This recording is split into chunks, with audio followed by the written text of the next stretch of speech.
Hello my dear students. तो बच्चों आज हम डिस्कस करेंगे आपके haloalkanes and haloarenes से आपके previous year CBSE boards question. देखो बच्चों, सबसे पहला चैप्टर हमने लिया है haloalkanes and haloarenes. Organic का आपका फर्स्ट चैप्टर है। हमने ऑर्गेनिक का पार्ट इसलिए सबसे पहले लिया है क्योंकि ऑर्गेनिक से आपके 5 चैप्टर्स आ रहे हैं और हाईएस्ट वेटेज जो है इस बार बोर्ड्स में from your chemistry that is of organic chemistry.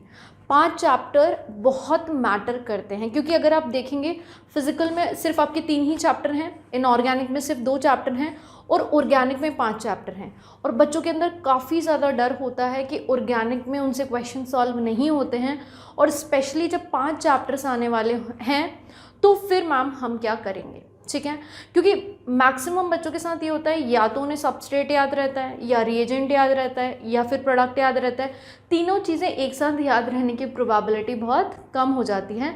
तो चीज़ें अगर आप समझ रहे हैं ऑर्गेनिक में, समझ के अगर आप रिएक्शन को प्रोसीड कर रहे हैं तो आपकी रिएक्शन आसानी से हो जाएगी।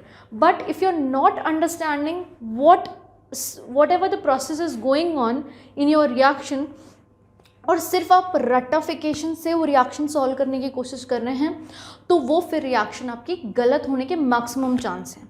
तो ऑर्गेनिक को समझो फिर रिएक्शंस को बनाने की कोशिश करो। और मेरी एक एडवाइस है फॉर योर बोर्ड एग्जामिनेशन, जब भी आप ऑर्गेनिक केमिस्ट्री पढ़ रहे हैं तो आप सिर्फ देखकर ऑर्गेनिक केमिस्ट्री नहीं पढ़ सकते। कॉपी में पेन नहीं चलाओगे अनटिल अनलेस आप प्रैक्टिस नहीं करोगे तब तक आपकी ऑर्गेनिक केमिस्ट्री बेटर नहीं होगी। अगर कोई ऐसे पन्ने पलट कर आप ऑर्गेनिक पढ़ रहे हो तो आप बहुत गलत अप्रोच से पढ़ रहे हो। बेस्ट अप्रोच ऑर्गेनिक के लिए यही है कि रिएक्शंस को आप लिख लिख कर प्रैक्टिस करो। जो भी मैकेनिज्म आपकी गिवन है उस मैकेनिज्म को आप लिख लिख कर प्रैक्टिस करो।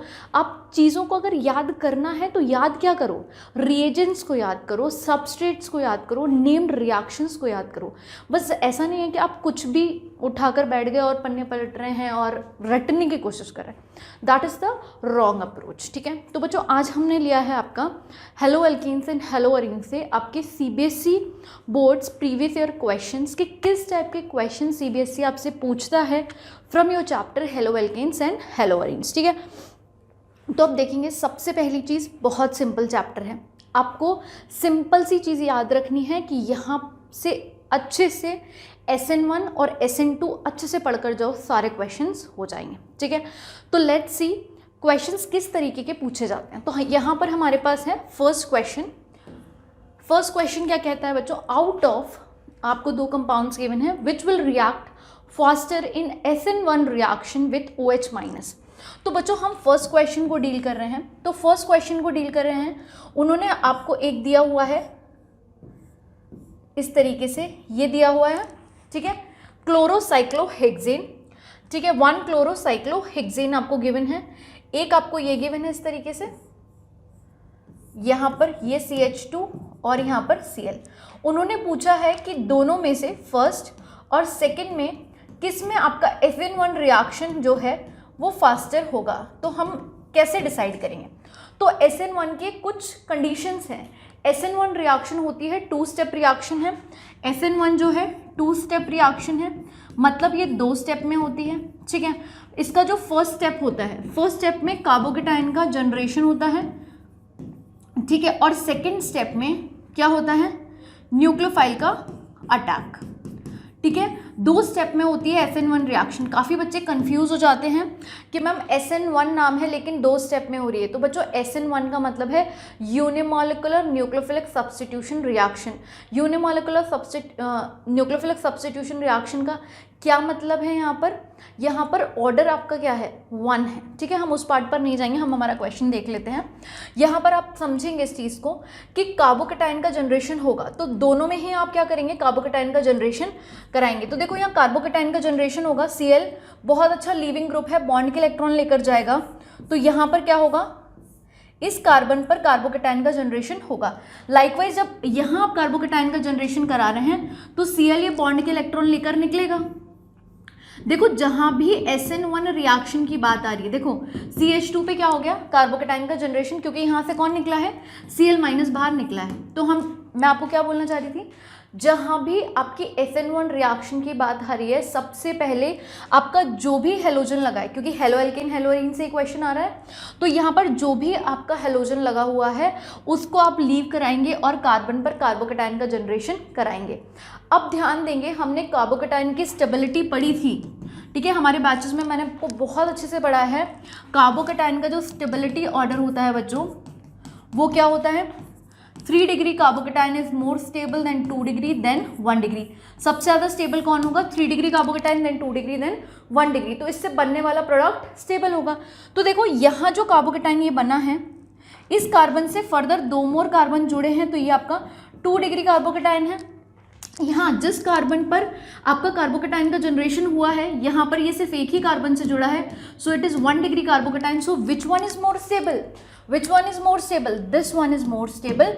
तो यहाँ पर SN1 फास्टर होगी और वहाँ पर SN1 क्या होगी, लोअर होगी। और फिर हम बोल सकते हैं कि 1 डिग्री के केस में तो कहीं बहुत रेयर ही आपको SN1 देखने को मिलती है, ठीक है, तो या फिर देखने को ही नहीं मिलती है। तो यहाँ पर 2 डिग्री कार्बोकेटाइन का जनरेशन है, तो फर्स्ट में रिएक्शन फास्टर होगी और इसमें रिएक्शन फास्टर नहीं होगी। क्लियर है ये चीज़, समझ आया आपको। चलो अब हम चलते हैं, इसको थोड़ा सा ऊपर पहुँचा देते हैं, सेकेंड पार्ट कर लेते हैं, आपका सेकेंड पार्ट कर लेते हैं इस तरीके से। इसको और छोटा कर देती हूँ, हाँ, यहाँ ले लेते हैं। अब देखो सेकंड क्वेश्चन क्या कहता है आपका। सेकंड क्वेश्चन है आपका, out of CH3CH2Cl and CH2 double bond CH2Cl which one is more reactive towards SN1 reaction। ठीक है, तो SN1 रिएक्शन आ गया, फिर से SN1 रिएक्शन है, कार्बोकेटाइन का जनरेशन कराना है सबसे पहले और स्टेबिलिटी चेक कर लो, जिसमें कार्बोकेटाइन ज़्यादा स्टेबल होगा उसमें ही रिएक्शन फास्टर होगी। ठीक है, तो यहाँ पर देख लेते हैं सेकेंड वाले केस में क्या हो रहा है। यहाँ पर ए ऑप्शन है आपका CH3 CH2 CH2Cl। यहाँ पर आपको कार्बोकेटाइन का जनरेशन कराना है, Cl बाहर निकलेगा बॉन्ड के इलेक्ट्रॉन लेकर, यहाँ पर CH2 पर क्या हो जाएगा, आपका कार्बोकेटाइन का जनरेशन हो जाएगा। ये जिस कार्बन पर ये केटाइन का जनरेशन हुआ है, it is attach to only 1 carbon, so it is 1 degree carbocation. और SN1 के केस में हमने अभी देखा है कि SN1 के केस में जो कार्बोकेटाइन है जनरेट होगा उसमें 3 डिग्री की स्टेबिलिटी ज़्यादा है 2 डिग्री की 1 डिग्री की। ठीक है, तो ये तो लीस्ट स्टेबल हो गया भाई, ये तो 1 डिग्री है। सेकेंड ऑप्शन क्या कह रहा है, ये है CH2 डबल बॉन्ड CH, यहाँ पर CH2, यहाँ पर Cl, कार्बोकेटाइन का जनरेशन कराओ, यहाँ से Cl बाहर माइनस बाहर निकला, क्या बना CH2 डबल बॉन्ड CH, यहाँ पर CH2 और इस पर आ गया है पॉजिटिव। अब देखो आप बोलोगे मैम ये भी 1 डिग्री कार्बोकेटाइन है, लेकिन यहाँ ध्यान दो, यहाँ पर होगा resonance due to which this carbocation will get stabilize, और यहाँ पर SN1 क्या होगी, फास्टर हो जाएगी। SN1 क्या होगी, यहाँ पर फास्टर हो जाएगी। इस तरीके से यहाँ पर क्या हो रहा है, रेजोनेंस। तो आपका जो बी ऑप्शन है that will be your correct answer. ठीक है, इसमें बी ऑप्शन जो है this option, this will be your correct answer. ठीक है, नेक्स्ट हम चलते हैं, नेक्स्ट हम बात कर लेते हैं, why is tertiary butyl more reactive towards SN1 reaction as compare to N butyl bromide. दोनों का ही स्ट्रक्चर बना लेते हैं। देखो यहाँ पर हम ऑल टुगेदर यहाँ पर देख लेते हैं, थर्ड वन, यहाँ पर वो बोल रहा है टर्शरी ब्यूटाइल ब्रोमाइड ज़्यादा रिएक्टिव है। टर्शरी ब्यूटाइल ब्रोमाइड क्या होता है, देखो C, यहाँ पर CH3 यहाँ पर CH3, ठीक है, और ये हो गया आपका टर्शरी ब्यूटाइल, और ये Br लगा है तो ये हो गया टर्शरी ब्यूटाइल ब्रोमाइड। सबसे पहले यहाँ पर आपको कार्बोकेटाइन का जनरेशन कराना है, यही तो पूछ रहा है कि SN1 इसमें भाई फास्टर क्यों है, या फिर टर्शरी ब्यूटाइल ब्रोमाइड इतना रिएक्टिव क्यों है टुवर्ड्स SN1 रिएक्शन। तो देखो जैसे ही यहाँ से Br माइनस निकला तो जो कार्बोकेटाइन का जनरेशन हो रहा है इट इज 3 डिग्री कार्बोकेटाइन। यहाँ पर क्या बन रहा है आपका 3 डिग्री कार्बोकेटाइन बन रहा है, और 3 डिग्री कार्बोकेटाइन है तो भैया ये तो स्टेबल है ही ना, ये तो स्टेबल है। ठीक है, इसलिए इसमें क्या हो रही है, रिएक्शन फास्टर होगी, it is more reactive towards SN1। और N ब्यूटाइल ब्रोमाइड क्यों नहीं है, आप खुद देख लो ना, ये ऑप्शन ये हो गया। N ब्यूटाइल ब्रोमाइड क्या है, यहाँ पर CH3, यहाँ पर CH2 एंड Br। जब ये यहाँ से निकलेगा, यहाँ कार्बोकेटाइन का जनरेशन होगा, वो 1 डिग्री है, तो वैसे भी लीस्ट स्टेबल हो गया। तो यहाँ पर जो आंसर होगा वो ये जस्टिफाई कर रहा है इन शॉर्ट कि यहाँ पर जो कार्बोकेटाइन का जनरेशन हो रहा है, it is 3 degree carbocation and it is more reactive towards your SN1 reaction, यहाँ पर आसानी से न्यूक्लियोफाइल अटैक कर देगा। ठीक है, क्लियर है ये चीज़। चलो नेक्स्ट क्वेश्चन पर चलते हैं बच्चों। नेक्स्ट बोल रहा है which would undergo SN2 reaction faster in the following pair and Y. तो बच्चों SN2 रिएक्शन की हम बात कर लेते हैं, पहले थोड़ा सा ग्लिम्स देख लेते हैं। SN2 reaction single step reaction है, सिंगल स्टेप रिएक्शन है। ठीक है, यहाँ पर क्या होता है, साइमल्टेनियसली न्यूक्लियोफाइल बॉन्ड फॉर्म कर रहा होता है कार्बन के साथ और हेलोजन साइमल्टेनियसली बॉन्ड ब्रेक कर रहा होता है, और यहाँ पर एट अ टाइम न्यूक्लियोफाइल जुड़ रहा होता है और आपका जो हेलोजन है वो बाहर निकल रहा होता है। तो सिंगल स्टेप रिएक्शन होती है, यहाँ कोई भी कार्बोकेटाइन का जनरेशन नहीं होता है। दूसरी चीज़, यहाँ पर जब न्यूक्लियोफाइल अटैक कर रहा होता है तो न्यूक्लियोफाइल को लेस हिंड्रेंस चाहिए होता है। अगर ज़्यादा बड़े बड़े ग्रुप कार्बन से जुड़े होंगे तो न्यूक्लियोफाइल अटैक नहीं कर पाएगा कार्बन पर आसानी से, तो SN2 पॉसिबल नहीं है। ठीक है, तो ध्यान देंगे, यहाँ पर पूछ रहा है which would undergo SN2 reaction faster in the following pair and Y. तो देखो फर्स्ट है आपका CH3 CH2 एंड Br। ठीक है, अब देखो यहाँ पर इस कार्बन की बात हो रही है, तो यहाँ पर इसको इस तरीके से लिख लेते हैं। यहाँ पर है ये आपका कार्बन है, इससे जुड़ा हाइड्रोजन, इससे जुड़ा हाइड्रोजन, और यहाँ पर है CH3 और इससे जुड़ा है Br। ठीक है, अब देखो न्यूक्लियोफाइल अटैक करने को आएगा इस कार्बन पर, क्योंकि ये है पार्शियली पॉजिटिव, ये है पार्शियली नेगेटिव। क्योंकि देखो कार्बन और Br में इलेक्ट्रोनेगेटिविटी का डिफरेंस है, Br इलेक्ट्रॉन डेंसिटी को अपनी तरफ खींच रहा है, तो ये हो गया पार्शियली नेगेटिव, इससे इलेक्ट्रॉन क्लाउड दूर गया तो ये हो गया पार्शियली पॉजिटिव। अब न्यूक्लियोफाइल इस पर अटैक करेगा। ठीक है, अब देखो यहाँ पर इतने ज़्यादा बल्कि ग्रुप्स नहीं है तो न्यूक्लियोफाइल आसानी से अटैक कर सकता है। लेकिन जो आपका बी ऑप्शन आप देख रहे हैं, यहाँ पर देखो, यहाँ पर काफ़ी बड़े बड़े ग्रुप्स लगे हुए हैं आपके कार्बन के साथ। किस कार्बन के साथ? जिससे आपका हेलोजन जुड़ा हुआ है। तो जब न्यूक्लियोफाइल यहाँ पर अटैक करने के लिए आएगा तो उसको बहुत ज़्यादा हिंड्रेंस फील होगा। क्या फील होगा उसे? हिंड्रेंस फील होगा, जिसकी वजह से वो आसानी से अटैक नहीं कर पाएगा। तो यहाँ पर SN2 तो पॉसिबल नहीं है, SN2 पॉसिबल नहीं है, यहाँ पर SN1 पॉसिबल है। क्योंकि देखो यहाँ पर पहले Br बाहर निकल जाएगा, कार्बोकेटाइन का जनरेशन होगा which will be 3 degree carbocation, और जिसकी वजह से आसानी से फिर न्यूक्लियोफाइल अटैक कर देगा। तो देखो बी के केस में SN2 तो पॉसिबल ही नहीं है, SN1 पॉसिबल है, और ए के केस में यहाँ पर हिंड्रेंस कम है, न्यूक्लियोफाइल आसानी से अटैक करेगा। तो यहाँ पर इसमें आपका रिएक्शन फास्टर होगा। तो ये हो गया आपका आंसर। ठीक है, नेक्स्ट चलते हैं। नेक्स्ट क्वेश्चन क्या बोल रहा है? Right the chemical equations when. ठीक है, हमें केमिकल इक्वेशंस लिखनी है और प्रोडक्ट बनाना है। क्या प्रोडक्ट बनता है? Methyl chloride. So first is your methyl chloride CH3Cl is treated with AgNO2। किससे ट्रीट कर रहे हैं हम इसे? AgNO2 से ट्रीट कर रहे हैं। ठीक है, अब ध्यान देंगे तो क्या प्रोडक्ट बनेगा। तो देखो क्या प्रोडक्ट बनेगा, यहाँ से Ag प्लस NO2 माइनस, ये इस पर अटैक करेगा, Cl बाहर निकलेगा, यहाँ पर क्या बन जाएगा? CH3NO2 और AgCl का प्रेसिपिटेट मिलेगा।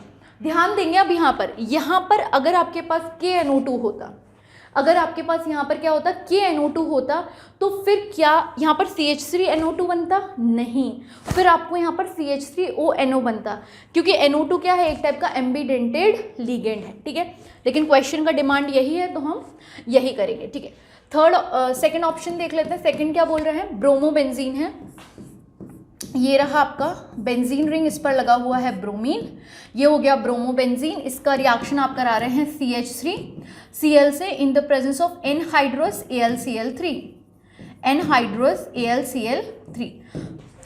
तो देखो यहाँ पर AlCl3 किसकी तरह बिहेव कर रहा है? लुईस एसिड की तरह। तो यहाँ से होता क्या है बच्चों? ये Cl अब बॉन्ड के इलेक्ट्रॉन लेकर इसके पास जाता है, और यहाँ पर ये क्या बनाता है? ये बनाता है AlCl4-। जब बॉन्ड के इलेक्ट्रॉन Cl लेकर चला गया है तो यहाँ एक बहुत अच्छा इलेक्ट्रोफाइल जनरेट होता है, दैट इज CH3 पॉजिटिव। ठीक है, और अगर हम बात करेंगे कि इलेक्ट्रोफाइल कहाँ कहाँ अटैक कर सकता है, it will attack on ortho and para, क्योंकि जब हम रेजोनेंस कराते हैं तो हम देखते हैं इलेक्ट्रॉन डेंसिटी कहाँ कहाँ मिलती है हमको? ऑर्थो एंड पैरा पर। तो यहाँ पर दो प्रोडक्ट मिलते हैं, one is a ortho directing and another one is a para directing. तो यहाँ पर देखो क्या क्या प्रोडक्ट मिल जाएंगे। यहाँ पर Br ऑर्थो पर जुड़ेगा CH3 और एक आपको पैरा प्रोडक्ट मिलेगा, यहाँ पर ये हो जाएगा Br और ये हो जाएगा CH3। तो ये क्या होगा 1 bromo 2 methyl 1 bromo 2 methyl benzene, ये आपका प्रोडक्ट हो जाएगा। और नेक्स्ट क्या हो जाएगा यहाँ पर, ये हो जाएगा आपका 1 ब्रोमो 4 मिथाइल बेंजीन। ठीक है बच्चों, तो यहाँ पर ये हो गया आपका क्वेश्चन कंप्लीट। ठीक है, तो यहाँ पर हमने देख लिया, फर्स्ट में आपने देखा कि हमने रिएक्शन कराया था CH3Cl का AgNO2 के साथ और हमारा प्रोडक्ट था CH3NO2। और यहाँ पर जब आपने कराया ब्रोमोबेंजीन का reaction with CH3Cl in the presence of anhydrous AlCl3, उस केस में क्या हो रहा है, आपको एक ऑर्थो प्रोडक्ट मिला है और एक पैरा प्रोडक्ट मिला है। ठीक है, नेक्स्ट क्वेश्चन की तरफ। नेक्स्ट क्वेश्चन क्या है, नेक्स्ट क्वेश्चन है right the product formed when, हमें प्रोडक्ट बनाना है। तो फर्स्ट देखो क्या बोल रहा है, 2 ब्रोमो प्रोपेन, ये है आपका प्रोपेन, CH यहाँ पर CH3, यहाँ पर ब्रोमीन। इसका रिएक्शन आप क्या करा रहे हो, डीहाइड्रो हेलोजिनेशन रिएक्शन करा रहे हो। डीहाइड्रो हेलोजिनेशन रिएक्शन कब होती है, ध्यान देंगे यहाँ पर, मैं इसी को इस तरीके से लिखती हूँ, 2 ब्रोमो प्रोपेन को इस तरीके से। अगर हम इसका रिएक्शन करा रहे हैं किसी अल्कोहलिक बेस से, ठीक है, यहाँ पर अल्कोहलिक KOH ले लिया, तो यहाँ पर आपको एलिमिनेशन रिएक्शन देखने को मिलेगा। क्या देखने को मिलेगा, एलिमिनेशन रिएक्शन। और किस टाइप का एलिमिनेशन होगा, बीटा एलिमिनेशन। हम इसको क्या बोलेंगे, बीटा एलिमिनेशन। ठीक है, देखो Br जिस कार्बन से जुड़ा है, जिससे अल्फा कार्बन, और इससे जुड़ा कार्बन बीटा कार्बन है, तो ये कार्बन भी क्या हो जाएगा, बीटा कार्बन। तो यहाँ से हाइड्रोजन, यहाँ से हेलोजन बाहर निकलेगा, जिसकी वजह से यहाँ डबल बॉन्ड का फॉर्मेशन होगा। देखो यहाँ से भी आप हाइड्रोजन निकाल सकते थे क्योंकि ये सिमेट्रिकली है। तो क्या बनेगा आपका final product, CH3CH double bond CH2। तो ये आपका प्रोडक्ट क्या बना है, प्रोप 1इन, ये आपका प्रोडक्ट बनता है। यहाँ पर कौन सी रिएक्शन हुई है बच्चा, यहाँ पर हुआ है आपका एलिमिनेशन रिएक्शन। कौन सा रिएक्शन है, एलिमिनेशन रिएक्शन। डीहाइड्रो हेलोजिनेशन देखते ही समझ आना चाहिए। ठीक है, नेक्स्ट बात करें, क्लोरोबेंजीन अंडरगोज नाइट्रेशन रिएक्शन। ठीक है, क्लोरोबेंजीन ले लो, नाइट्रेशन रिएक्शन करानी है। ये रहा आपका क्लोरोबेंजीन। इसको अगर आप ट्रीट कर रहे हो HNO3 प्लस H2SO4 से, किससे, HNO3 प्लस H2SO4 से, तो बच्चा यहाँ पर जो इलेक्ट्रोफाइल जनरेट होता है वो होता है आपका NO2 पॉजिटिव। ठीक है, ये होता है आपका NO2 पॉजिटिव। कहाँ कहाँ अटैक कर सकता है, ऑर्थो एंड पैरा पर, क्योंकि यहाँ पर इलेक्ट्रॉन डेंसिटी अच्छी है। तो यहाँ पर 2 प्रोडक्ट मिलेंगे, ऑर्थो एंड पैरा। तो ये हो जाएगा Cl, ये NO2, और दूसरा प्रोडक्ट यहाँ हमें मिलेगा पैरा प्रोडक्ट। ठीक है, Cl और यहाँ पर NO2। ठीक है, तो इसका नाम क्या हो जाएगा, this is your 1 chloro 2 nitro 1 chloro 2 nitro benzene. ठीक है, और ये हो जाएगा आपका 1 क्लोरो 4 नाइट्रो बेंजीन। ठीक है, तो देखो बच्चा, एक आपको ऑर्थो प्रोडक्ट मिला है और एक आपको पैरा प्रोडक्ट मिला है। ठीक है, नेक्स्ट देख लेते हैं, बात कर लेते हैं थर्ड ऑप्शन की। थर्ड ऑप्शन क्या कह रहा है, methyl bromide is treated with your KCN। ठीक है, तो मिथाइल ब्रोमाइड क्या है, CH3Br, ये आपका मिथाइल ब्रोमाइड है। इसका रिएक्शन आप किससे करा रहे हैं, KCN से। सबको पता है KCN किस में टूटता है, K प्लस में एंड CN माइनस में, ऐसे ही टूटता है। तो CN माइनस इस पर अटैक करेगा, यहाँ से Br निकलेगा, तो हमें प्रोडक्ट क्या मिलेगा, CH3CN, और यहाँ पर साथ ही निकलेगा KBr। देखो ये आपका फाइनल प्रोडक्ट होगा। ध्यान देंगे, अगर यहाँ KCN की जगह AgCN होता, उस केस में क्या होता, NC का एडिशन होता। ठीक है, मतलब नाइट्रोजन की तरफ से इलेक्ट्रॉन्स शेयर होते विथ योर कार्बन। क्लियर है चीज़। तो यहाँ पर ध्यान देंगे, जब KCN आएगा तो CN आपको जोड़ना है, और AgCN होगा तो NC आपका प्रोडक्ट में आना चाहिए, क्योंकि यहाँ पर जो CN माइनस है ये क्या है, एम्बिडेंटेड न्यूक्लियोफाइल है। शायद मैंने एक जगह एम्बिडेंटेड लिगेंड बोल दिया होगा, तो ध्यान रखना ये एम्बिडेंटेड न्यूक्लियोफाइल है। ठीक है, जहाँ पर मोर देन 1 एटम अवेलेबल है टू अटैक, और जिसके पास इलेक्ट्रॉन डेंसिटी अच्छी है। ठीक है, तो ये हो गया आपका थर्ड ऑप्शन। तो ये हमने कंप्लीट कर लिया। चलते हैं नेक्स्ट क्वेश्चन पर चलते हैं। नेक्स्ट क्वेश्चन क्या बोल रहा है, which of the following compounds undergoes racemisation और हाइड्रोलिसिस विथ एक्वस KOH। ठीक है, तो देखो रेसमाइजेशन आपको कहाँ देखने को मिलता है। सबसे पहली चीज़ तो आपके पास एक ऐसा सबस्ट्रेट होना चाहिए जो ऑप्टिकली एक्टिव हो, मतलब आपको कायरल कार्बन देखना है। अगर कायरल कार्बन है आपके पास, ठीक है, तो वहाँ पर आप देखेंगे कि आपको रेसिमिक मिक्सचर मिलेगा। मतलब कहने का ये है कि एक आपको इन्वर्जन प्रोडक्ट मिलता है और एक आपको रिटेंशन प्रोडक्ट मिलता है। इन्वर्जन प्रोडक्ट पीपीएल को एंटी क्लॉकवाइज घुमाएगा और जो आपका रिटेंशन प्रोडक्ट है वो आपको प्रोडक्ट को क्लॉकवाइज घुमाएगा। तो फाइनल जो आपको पीपीएल रोटेशन देखने को मिलता है वो 0 ही देखने को मिलता है, तो उसको हम रेसिमिक मिक्सचर बोलते हैं।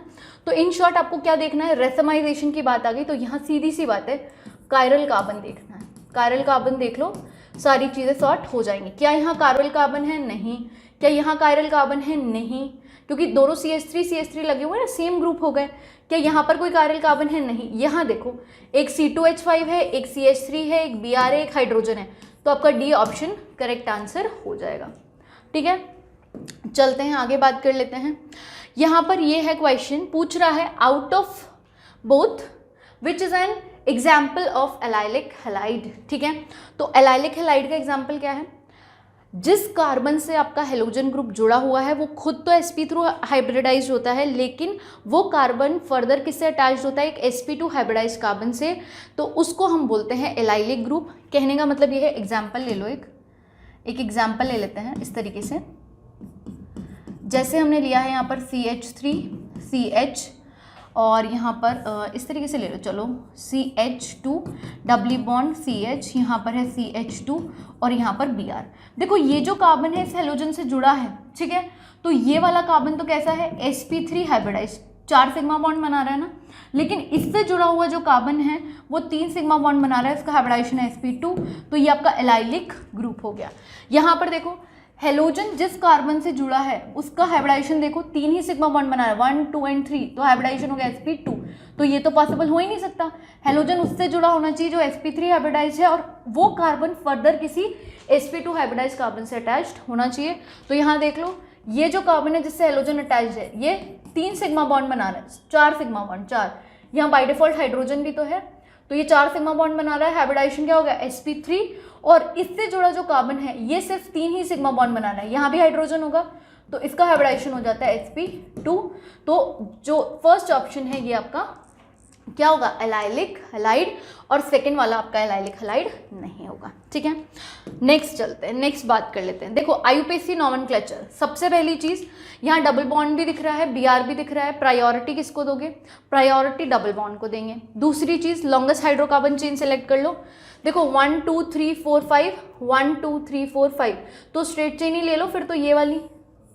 ठीक है, नंबरिंग यहाँ से करेंगे 1 2 3 4 5, 4 पर आपका Br लगा हुआ है, 4 पर ही मिथाइल ग्रुप है, अल्फाबेटिकल ऑर्डर फॉलो कर लो।